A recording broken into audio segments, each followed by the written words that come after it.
Alright, so, picture this. You're in Katy, Texas. The sky gets that weird, sick green color before a truly nasty storm rolls in. The wind starts to howl, the rain comes down in sheets, and then, you see it. A flicker of light out on the prairie, where no light should be. It dances, it beckons. Then it's gone. What was that? Just your eyes playing tricks on you? Or is it something older? Tonight, we're digging into the legends locals whisper when the weather turns bad. Alright, let's kick this off with a classic, but with a Katy twist. We're talking about the Katy Ghost Lights. We're on the lonely back roads just outside of town, near the old MKT railroad lines. It's late, it's dark, the only sound is the hum of your engine, maybe some crickets. Then you see it, a pale bluish orb floating. It drifts lazily over the fields, bobbing along the path where the tracks used to run. So you do what any sane, rational person would do. You try to get a closer look. You speed up.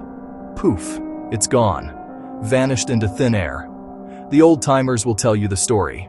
It's the ghost of a brakeman, decapitated in a train accident. He's still out there, swinging his lantern, searching for his lost head. Here's the twist. It's an omen. The light appears most often just before a big storm hits. Then it shot straight up and disappeared. The next day, a tornado warning.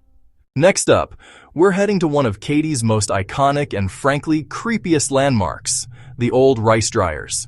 At dusk, they start to creak with a life of their own. The air gets thick. Past the wind whistling through rusted metal, you might hear something that doesn't belong. Back in the day, working in these dryers was incredibly dangerous.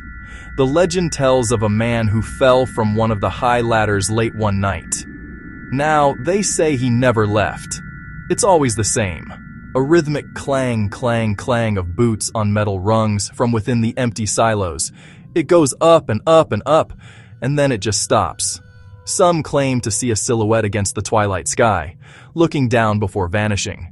So the next time you pass those silent giants at sundown, remember, that creak you hear might not be the metal settling. It might be him starting his climb again. Okay, this next one is weird. Like, really weird. They describe it as a Roadrunner, but jet black. Unnaturally black. People say it can keep pace with a truck at 60 miles per hour. It's a mimic. Witnesses say it replicates sounds. A rancher's whistle, a baby's cry, the jingle of keys, even short phrases. One story. A rancher follows crying for an hour, finds a black bird on a fence post. It imitates his frustrated sigh perfectly, then darts away. Some call it a malicious trickster. Others, a guardian that warns you away from danger. A hidden ditch, a rattlesnake den. Unstable ground after rain.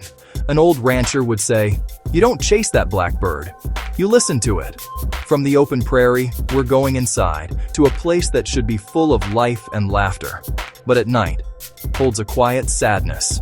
The legend is that of the Schoolhouse Whisperer. A classroom door found ajar that was definitely locked moments before.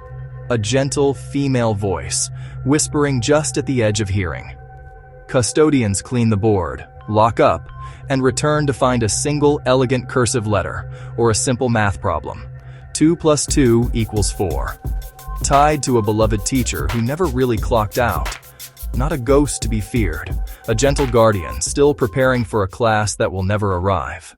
Let's turn the clock back even further, back when Katy was just a stop on a dusty trail. A violent Texas storm, a risky shortcut, a flash flood, and the coach, horses, and passengers washed away without a trace.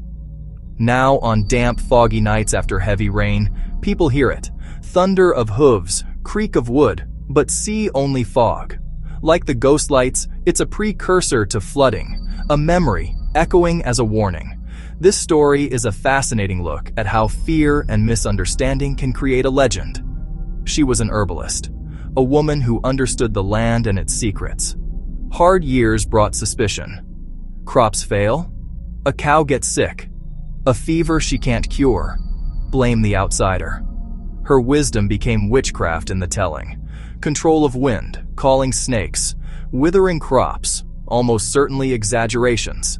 In a way, the Prairie Witch isn't about a witch at all. It's a cautionary tale about fear of the unknown and turning on those who don't fit in. Her story is a ghost of misunderstanding, a specter that outlived the frontier. All right, we're getting close to the end, and the legends are getting darker.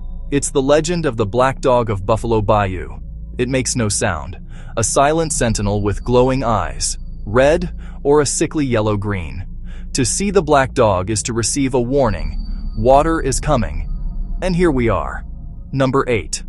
The final legend. This is the legend of the tornado whistler. The old-timers knew, when the animals fall silent, start listening for that thin, reedy sound on the wind. A pure single note that seems to come from everywhere and nowhere at once, moving, getting closer. When you hear the whistle, you don't wait, you run. It's the sound the tornado makes just before it touches down. 8 of Katy's scariest, weirdest local legends, tied to the town's deep history and its violent, unpredictable weather. Share your stories in the comments, hit like, subscribe, and ring the bell. And stay safe. Maybe keep an eye on the weather.